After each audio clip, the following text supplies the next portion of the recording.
invest in people in the long term, there has to be a mutual understanding. Hustle hard. Closed mouths don't get fed. Thinking strategically, but acting like a gorilla is the kind of marketing that's small for the planet. Innovate very little. It's highly risk averse. And it takes Thank you for that conversation. That kind of got me geared up for hopefully a little bit of talking here. And what I hope to do is kind of define culture.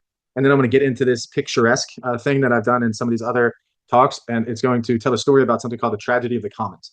And we'll kind of talk about why it's important to create a culture, and why it's important to understand how these organizations act as a singular unit and how some of the individual behaviors contribute towards that. And hopefully by the end of this conversation tonight, you will understand, number one, how important culture is. You'll understand, number two, how to identify good cultures, like good ethical cultures, and maybe cultures that aren't so ethical. And hopefully this is kind of advanced level hope, is that you will begin to learn how to positively impact your culture intentionally as a manager or as a leader. And it seems like this class is sort of calling out for that with some of these stories that I heard. So the first thing I want to point out, and I could spend a lot of time here, but I'm not going to, is this thing is called the business environment.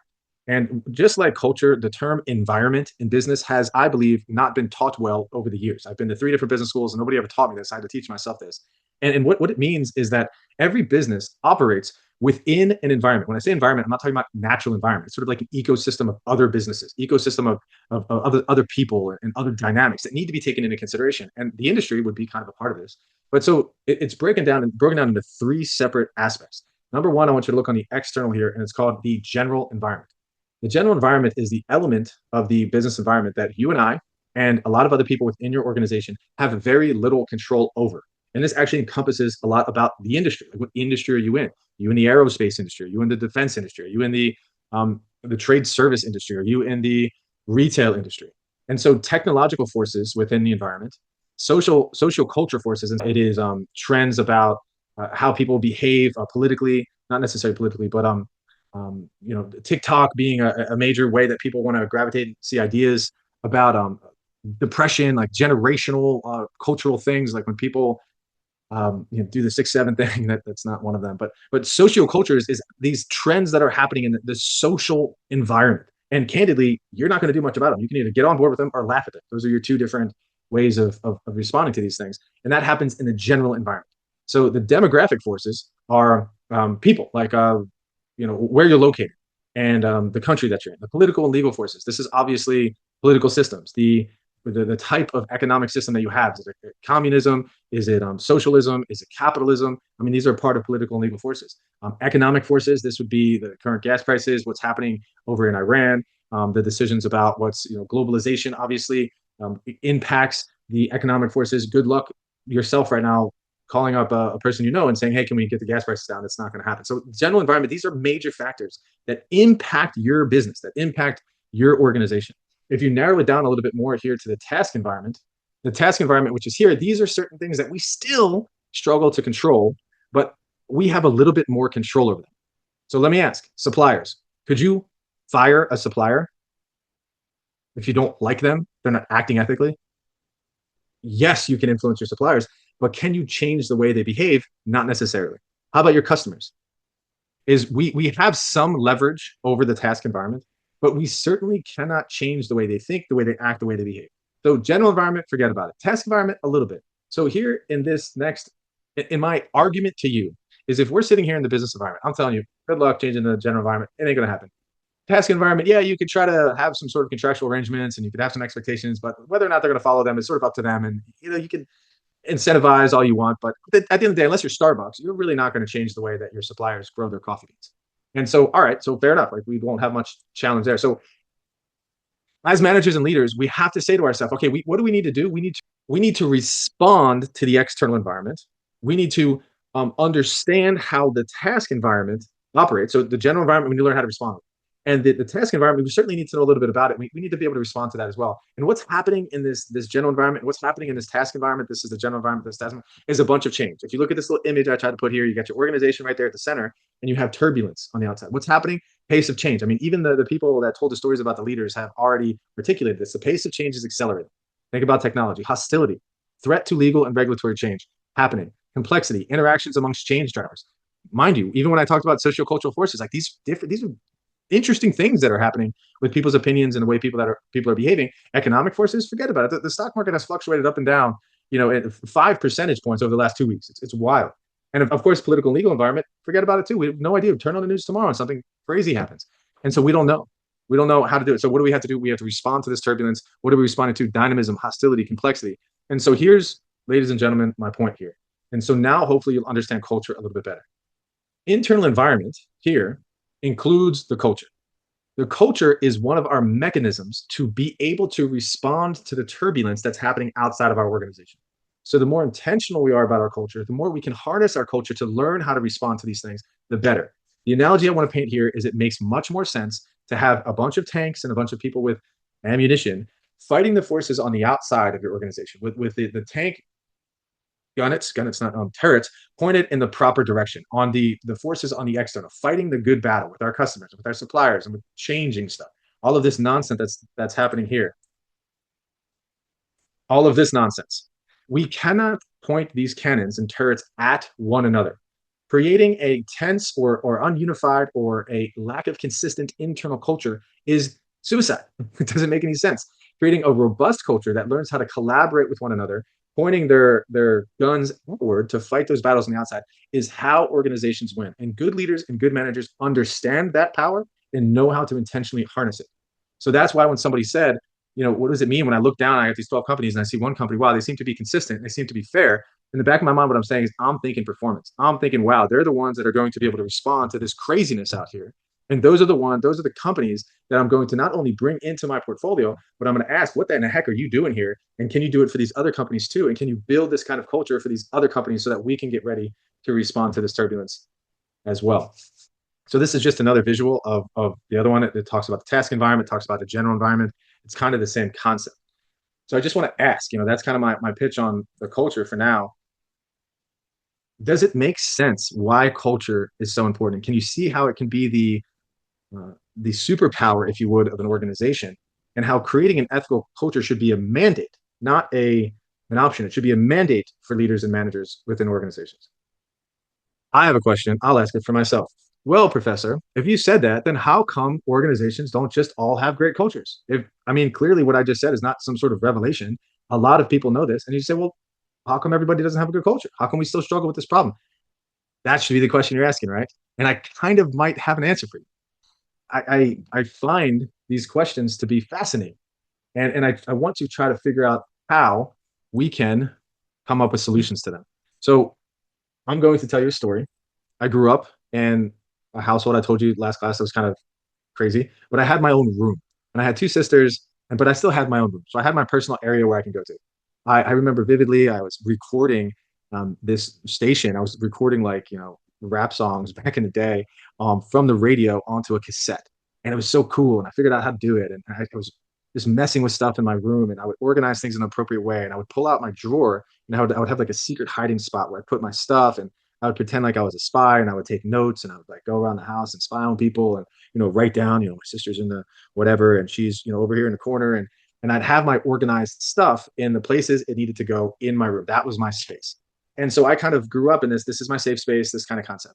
And as you'll tell with the story, I moved on in life, thankfully, from leaving my house to go to college. And in college, I decided to pledge a fraternity. And in the process of pledging a fraternity, I had to live in a fraternity house. And so what does it mean when you live in a fraternity house? Well, number one, it's all men. Half of the fraternity house played football. So, they were a lot of stinky men. And so at the same time, I love these brothers, I love these people, but we had to figure out a way to live together. And so the bathroom was a real problem. It was disgusting. God knows what people were doing in the bathroom. And I had some tension with this because I like my space, and the bathroom was sort of included in my space. And I had to figure out a way amongst these various fraternity brothers to try to make sure we keep the bathroom tidy. And so, I would go in there and I would clean everything up, and I'd kind of put stuff where I want to put it. And maybe I would have my little shower kit or whatever, and I would put it in its certain place, and I would use the soap and the accessories in there, and I would want to just leave it in there so I didn't have to take it every time. And of course, when I come back in there the next day, it's like my soap is somewhere else and somebody used it. And, my shower koozie is knocked over on the side of the thing. And I'm just like, what the heck, man? And so it was a problem. The bathroom was disgusting. And the bathroom really, as much as I tried to clean it, it was a communal bathroom, and I couldn't quite get it done. And so, thankfully, I grew out of this kind of independent fraternity person, and I became a leader within the fraternity. And in becoming a leader within the fraternity, I guess this is kind of more about the bathroom. After one cleaning, the space quickly fell into chaos. Shared responsibility was ignored in the bathroom, and this is a problem. So now I moved into becoming the steward of the kitchen. And becoming the steward of the kitchen meant in a fraternity house that I had to order the meals, I had to hire the cook. We actually had a chef in our fraternity. It was pretty cool. And all of this was shared amongst, I think we had about 30 fraternity brothers. And then, of course, it was separated by floors. So people lived on different areas. They shared different bathrooms, but we all shared the kitchen. So I figured this would be an easier thing for us to kind of mutually agree upon because the kitchen is a place where we all want to eat. We all want to be, we all need the food. And by being the steward of the kitchen, I got a chance to order the food. And one of my duties was to create a calendar of who is going to clean the kitchen because, oh my gosh, I could tell you stories. We would have this wonderfully clean kitchen and everybody would kind of be doing their duties. On Monday you assign Johnny, on Tuesday was so and so, and because we had so many people you just kind of delegate these responsibilities because we have a communal resource and we're trying to clean the kitchen and we're going to share these responsibilities. And then next thing you know, it's Thursday, and for whatever reason in college people started drinking on Thursday nights, and so Friday whoever got the cleaning task on Friday had a real duty ahead of them, and so they kind of got a short end of the stick. So how long did it take in my scheduling, having my conscientious way to ask people to contribute to this, for the kitchen to just be an absolute mess and for us to have to kind of huddle back together and say, hey, what the heck is going on here? Well, to answer the question, it was Monday, Tuesday, Wednesday, Thursday, and by Friday, the fifth day, it was a mess. So 5 days, we could only go 5 days with keeping the kitchen in order. And then it would just be a mess all day Friday, totally a mess on Saturday. And then come Sunday, the kitchen is an absolute disaster. And we got to get together and we got to figure out how we're going to clean this kitchen so that the cook who comes in on Monday is now going to be able to cook for us because our kitchen's a mess. So it is a problem with the commons, leadership in a messy kitchen. Without authority, leadership starts with dialogue and mutual accountability. So shared plan, shared failure. The rotation schedule fell apart in the kitchen. So this is what leads us to, and this is going to be kind of my point, that when I talk about culture and when I talk about, remember when we talked about the self-interest concept versus altruism, we have to take this into consideration when we talk about the organization as a unit. And so the chapter talks about the organizational factors and how those placate into ethical behaviors. So the tragedy of the commons is going to show you just how difficult it is to get an organization on the same page and get them moving together in a communal kind of way. And the story about the bathroom, as you can tell, like, wouldn't it be correct if all of us would just clean the bathroom? But no, not necessarily, because if I cleaned the bathroom all the time, I would use the bathroom, 2 or 3 times a day. And there was 30 other people in the house, or say 15 other people in the house. I would do 100% of cleaning, and I'm only using the bathroom 10% of the time. So my 100% investment in cleaning and my 10% usage, it's just not fair because there's too many people using it. So I just wouldn't do it. And so this is the tragedy of the commons. And so the tragedy of the commons is a phenomenon that has been happening for a long, long, long time. And it's been happening in with politics, with common areas. If you ever lived in an apartment building, you see someone throw up in the hallway and it like takes 2 days for them to clean it up. It's like, what the heck? The first time you saw someone throw up, first time you walked past, how come you just didn't clean it up yourself? And many people probably walked past the throw up before somebody made a phone call and said, hey, let's get some maintenance people here and clean this up. I actually lived, and I say this from a personal example, in a great condominium. I still actually own the condominium today. And there was this case where there was throw up. And I walked past it 2 times and I called and nobody, and I cleaned it up myself. And of course I was angry about it, but I just couldn't stand it. So this is the tragedy of the commons. And it is a tragedy because the kitchen was a tragedy. The bathroom was a tragedy. The throw up was a tragedy. And why do these things happen within organizations? Why do these things happen within society? So a biologist turned philosopher, he argued shared resources collapse without collective limits. So this goes back to codes of ethics. This goes back to enforcement of codes. This goes back to leading by example. This goes back to the intentionality behind designing culture. Private order, public chaos. So the thing about my fraternity, which is a real phenomenon, is that you look at the kitchen and it's a disaster. You look at the bathroom and yeah, of course, maybe sometimes it'd be nice, but it's a disaster. You go into some of the fraternity brothers' rooms, their private room, and it's got a candle burning or some incense. It's got a clean floor, clean sheets. There's like, Boys to Men playing in the background. I can never find another lover fresher than you. You get the idea. And it is just an oasis of beauty. And you're just like, what the heck is going on here? So they own the room themselves. They take great care of it. But the moment it gets into the common area, nah, not my problem. And so again, this is the analogy to look at the organization and look at the ethics of an organization and to see, okay, I act ethical. I'm a moral person. But when it comes to this organization, I'm noticing that a lot of people don't really do what I do. So maybe I'll just start acting that way as well. Or maybe I won't say anything and I'll just kind of let it happen. No, that's just my work. And that's not that important to me because when I come home, it's good. In my own private life, this is what I do. When I go to work, I got to put on the work face and this is how I act. So that's a tragedy in a sense. So private rooms stay functional while common decay, revealing a systematic difference in incentives from the commons. And this is the deal. It's the incentives. Who's incentivized to take care of those commons? Who's incentivized to do those organizational citizenship behavior? Who's incentivized to enforce ethical integrity within this organization? And certainly, if the leader's not doing it, then why should I do it as a subordinate, as a administrative assistant, as a frontline staff member? It's certainly not my problem. That's their problem. So that's the tragedy. Commons in every sector. Homes, offices, and society struggle with commons. A shared responsibility often breaks down. Defining the commons. Resources without owners. A commons is a resource accessible to all or shared within a community, not privately owned. You all have those areas. So I'm going to maybe struggle through this story, but I feel like it's a very important one to articulate because this is the main story. If you look up the tragedy of the commons, it gives this example of cows and herding cows and some of the reasons why we've had to develop these systems in our society, and also the reasons why we've had to develop these things within organizations. So this chapter also talks about structure, and hopefully I'll get to it at some point tonight. But the reason why I'm painting this tragedy of the commons is because it's going to lead into how we structure an organization. So I'll just briefly say so you can keep in the back of your mind. When you create a structure of a company, it tends to be where you have different departments. That's one way to structure a company. You have the accounting department, you have the finance department, you have the marketing department. And so therefore, what happens in the accounting department isn't my responsibility because I work in the marketing department. So I'm going to take care of the people in my department. But when accounting needs something, or when accounting has a problem, I'm going to go to them and say, you're not doing it right. You're wrong. But ultimately, the goal of the organization, the mission of the organization remains the same. But the moment you separate people into these different units, their private property, if you would, the common goal just becomes distorted. It just becomes somewhat irrelevant. So that's why we need to take this tragedy of the commons and this ethical culture seriously and how it plays into organizational life as well. So I'll give you one other example.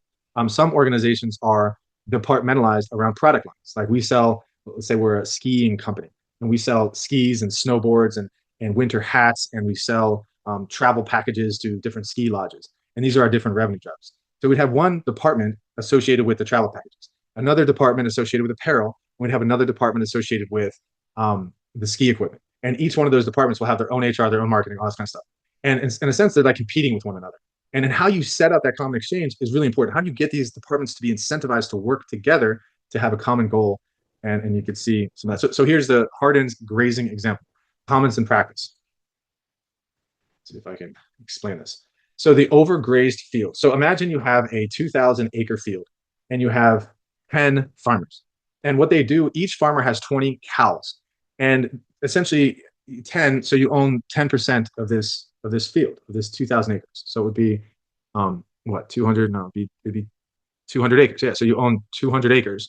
And so you just put your 20 cows out there. Everybody, the 10 people put their 20 cows out there. So your cows are using essentially about 10% of these resources. And so this field is going to need to be weeded. Like you're going to take the weeds out of this field so the healthy grass can grow. And so in addition to it being weeded, maybe you need to build a fence around the perimeter of this field because there's wolves that are going to come and kill the cows. And so the question is, like, how do you get the 10 people to participate in this? You can go out there, just like the bathroom example, and you can weed the whole 2,000 acres yourself, but you'll really only receive 10% of the benefit. You'll do 100% of the cost, 100% of the work, but you only receive 10% of the benefit. Would you continue doing that? The answer is no, you wouldn't. And so what you could do is you could go to your next door neighbor and say, hey, how about me and you share in the burden of weeding this field so that our cows can get the right amount of nutrition so that they can eat the food of the healthy grass, because cows tend to kill the grass and the weeds also tend to kill out the healthy grass as well. So what's going to happen? You and your neighbor are going to get together.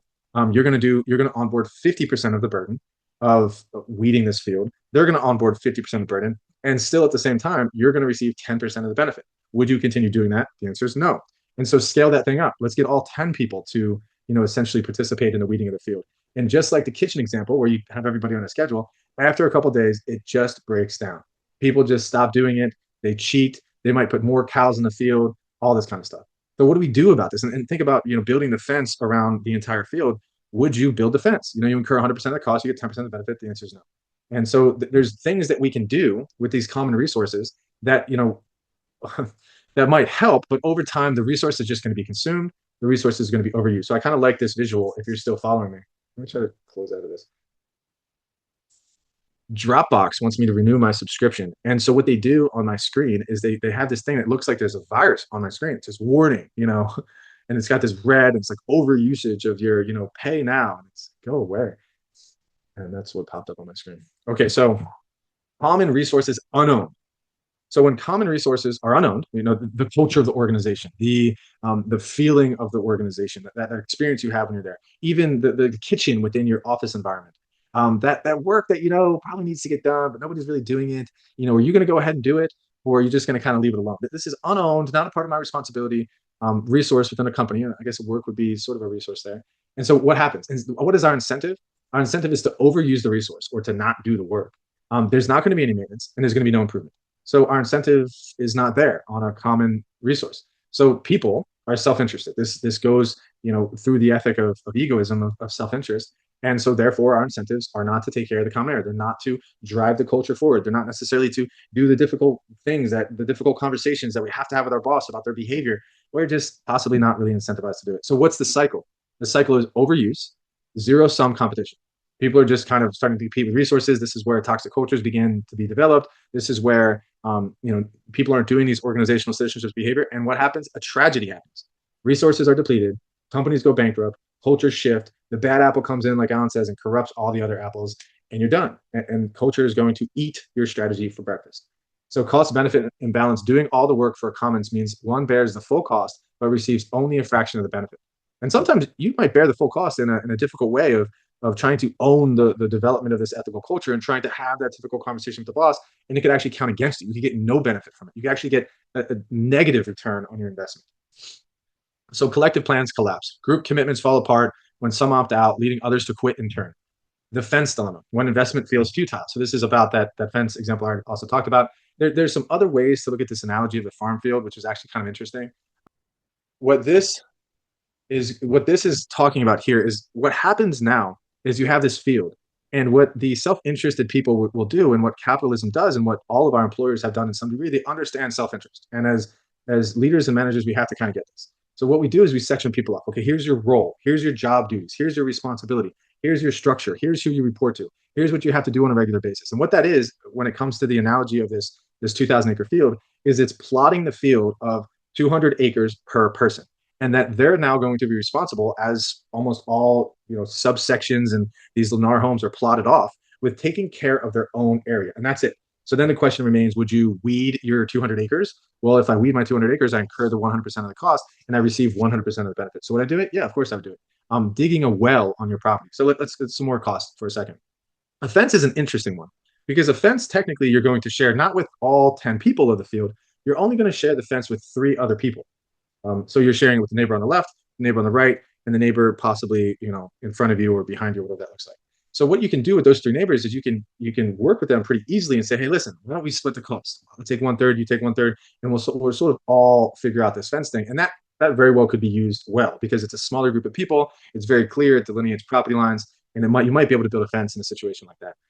One of the interesting examples that if you were to build a well, and this is where shared resources, we think about different departments. The accounting department has really good analysis and really good information. So what are you going to do over here in your marketing department? Are you going to recreate what accounting does, like do your own accounting and go through your own analysis and gather your own data? No.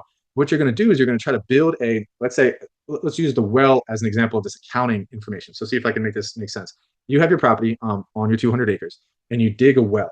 And it turns out that your well, like this is for water on your property. And it turns out that you have a ton of water there, and your well is working really, really awesome. And your neighbor kind of looks over the fence and says, hey, I see that you've invested in a well there, and all I want to do, I don't want to build the well myself, but if I just build a pipe where I can actually utilize your well, and I can have some of that water just kind of pipe into my property, and it sort of is like a hose in a sense from your well, I'd be willing to pay you for that. And so you, as the person who owns the well, says, okay, well, I benefit. I have plenty of water here, and I'm actually getting a payment. And then they benefit because they don't have to incur the expense of building the well themselves. So the tragedy of the commons is beginning to be solved by catering to people's self-interest, understanding how to separate off duties and responsibilities, and kind of put your fence up and plot off your acres, this kind of thing. And then in addition, when you take care of something on your property, I can actually share that resource from you, and we can both win. And so again, the accounting example, the marketing department, all they do is set up some kind of relationship, like, hey, you do all the accounting and analysis and you do a darn good job there, and we'll make sure we sell the products, right? And we're going to do a darn good job here. And as long as I take care of my responsibilities of selling the products well, you can give me some information on the analysis and that information is correct. We're going to work great together. So maybe marketing and accounting work great together. And then you bring in operations. It's like, whoa, that's a whole nother neighbor over there. And what are they going to give us? And how are we going to work together? And again, this is back to square one of the tragedy of the commons. How do we make that work? Decline accelerates, fewer resources, more weeds. With each season, the commons area worsens and no one steps in to stop it. The vicious cycle. Overuse breeds more overuse. The ironclad logic. Commons plus self-interest inevitably equals collapse unless incentives change. Seeking a solution. Can the commons be saved? Can the commons be saved? Does that make sense? Have you experienced this yourself in your life? And can you see how this presents an obvious problem for managers and leaders within organizations? The three questions. Yeah, the HOA is obviously one of the forms of when people get together, but there's a hostility involved, and it requires them to kind of transition that into an organization. You could very well be asked to be on an ethics committee. You could be asked to volunteer time in this organization to come up with the core values and the principles. Say yes to that, and you're going to have to volunteer your time, and then you're going to have to take it seriously. And then, of course, whatever comes out of your committee within your organization is then going to have to be instituted on the rest of the people, and they are going to have to abide by it. And if they don't abide by it, similar to an HOA, you could put a lien on their house. If they don't abide by it, you can fill in the blank, fire them. You could reprimand them. You could yell at them. I mean, whatever it might be, there has to be a governance structure to it. How this is a tragedy, at times. Why can't we all just get along and act ethically? And how come everybody doesn't understand that we need to weed the weeds and clean the dishes and clean the bed? Like, why don't we make this thing work without a leadership structure, without a formalized culture? And somebody put in the chat too that it's human nature. So it's taking an approach, which is a lot of people agree with, is that human nature is inherently evil and bad, and that we're going to try to get away with whatever we can get away with. And that, yes, we have these inherent selfish, self-interested desires. And from a Judeo-Christian worldview, we have to suppress those things. And an altruistic version of solving for the commons, I think this is an important point. The egoistic approach is really what we're doing within organizations, capitalistic type of organizations, where we do have a hierarchy, we do have a structure, we do have rules, and we have governance. And as much as we want to say, like, oh, well, our code of conduct, this is for the peace and harmony of everyone. No, our code of conduct is saying we don't believe in peace and harmony, and everybody isn't peace, and we have to make sure they act this way. So we're going to institute this because humans are inherently, essentially, going to not take care of this, and we have to do it for them. So that's an egoistic view in the sense of creating those boundaries, because we know people are self-interested and we have to create some rules and regulations. An altruistic view is no, like, we should be caring more about the commons. The commons is a great thing. We should be able to work well together. Something's actually wrong with the commons, and we need to use more of it. We need to figure out how do we give of ourselves more often. I have no problem going out there and spending all day weeding and only receiving 10% of the benefit, and we should reward all the people that act like me. So that would be more of an altruistic way of going about the tragedy of the commons. So think about Zappos for a second. Zappos is a shoe company. I believe it's a shoe company, but they became very, it's the wrong terminology, but kind of like woo in a sense. They're like, oh, let's try out some new things here at Zappos. And I believe this may have worked for them for a while, but they had something called a leaderless team structure. Like, they had no leaders. Nobody had any authority over anybody. And the teams were really the ones that decided who they're going to work with. And they had sort of like a way of kind of managing this, and they could kind of choose a little bit about what they do. And I don't know if it actually is working in the long run, but in a sense, the stories were that a lot of it was an absolute disaster. Like, people were just politically abusive to one another, nasty passive aggressive behavior, and I think they reinstituted some kind of hierarchical control. Like, a leaderless team is good for a while, but then after it starts to get after that one person does the dishes 2 or 3 nights in a row, they just quit. They're like, you know what, I'm just not going to do the dishes anymore. And then when they quit, somebody else says, well, I'm not going to do it either. And next thing you know, everybody's kind of throwing dishes at one another as opposed to participating in a mutually beneficial way. So this is culture. This is behavior. This is a mandate. This is kind of what I was talking about. I'm trying to get you to think a little bit deeper about it by explaining to you just how important culture is, and then just how difficult it is to get people to abide by these things, and also why we're talking about ethical codes and why we're talking about the legal mandates within organizations and whatnot. So let me see if I could kind of touch on politics for just a second, or maybe I can leave that to next class because that's an important one to take my time with. Eventually talk about the role of government, and government can replace private ownership, setting rules to serve collective interest. And when you think about government, think about governing. And also when we talk about government next class, and really government is essentially a form of a corporation for a country. And so a corporation in and of itself, it's a little different in a lot of ways. But in a sense, the board of directors and the leadership govern the corporation. But this was good. I hope you were entertained. I certainly kept my energy going, and because I love this subject, I really do. And I hope you take corporate culture seriously. I hope you can see how designing or being a part of a good ethical culture is very important. Like I pray that over all of your lives. I wish that for you. I scientifically research for you, depending on your worldview. Like that's what I want for you. That you are a part of a corporate culture, a culture, whatever it may be, that is healthy and constructive and brings you to a better version of yourself. And culture is powerful. And if your organization is not what I just said, then don't get too distressed. Understand that there's still things that you can do, and understand that there hopefully will be good leaders that take this culture conversation seriously and start dictating your own norms for your own life and start setting boundaries on what's happening around you. Or quit and go find a better organization to work for. Those are some of your options. And also, I mean, that's pretty much it. Culture is important. It will dictate behaviors. Understanding that if you have an ethical culture, the behaviors will be ethical. If your culture is somewhat toxic and the behaviors are not quite ethical, it's going to rub off on a lot of other people. That having some level of standards and some codes of conduct will actually help people if you enforce them, especially. You're always going to have that 10% that are going to try to take advantage of the system. And yeah, that's pretty much all I got for you. I hope you have a wonderful night. Go watch the full movie. Inspirational. It's a good movie. You reflect on some of these leaders that one might consider to be heroes and think about their lives.